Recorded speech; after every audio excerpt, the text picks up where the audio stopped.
juda ko'pchilik nimaga original adapter olish kerakligini yaxshi bilmas ekan. Birinchi o'rinda original adapter olishdan maqsad mana qaranglar. Mana bu kopiya adapter, mana bu original adapter. Buni 1 yil oldin yasagan edim, tushuntirib berishga hali vaqt bo'lmadi. Qaranglar, ichidan nima chiqqan bo'lsa, borini qo'yganman. Oldindan like bosib turing, bu ma'lumot sizga foydali bo'ladi. Xo'p, mana bu kopiyani mana shu detalli o'rniga mana ikkita massa qo'yib qo'yilgan. Kichkina ham, ma'murisi ham, oddiygina metal qism. Mana shu adapter o'zidan chiqqan. Originalda mana shu o'rnida mana kichkinagina mikrosxema turibdi, mana datchik. Bu tok bosimini nazorat qiladi. Telefonga kelayotgan katta kuchlanishlarni o'ziga oladi-da, telefonga o'tkazib yormaydi.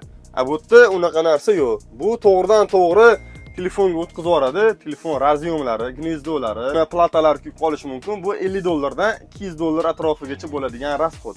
Bu yerda buni o'zi kuyib qolishi mumkin. Telefoningiz kuyib qolmaydi. Original adapter olishdan maqsad telefonni himoya qilish bo'ladi. Qolgan yo'nkisi tushib ketishi, keyin bir qancha batareya ishib ketishi sabablari ikkinchi darajali hisoblanadi. Birinchi darajada telefonni kuyib qolishini oldini olish. Bu degani original adapter birpasda kuyib qoladi degani emas. 5 yildan beri ishlatayotganlar bor, hali kuyib qolmagan.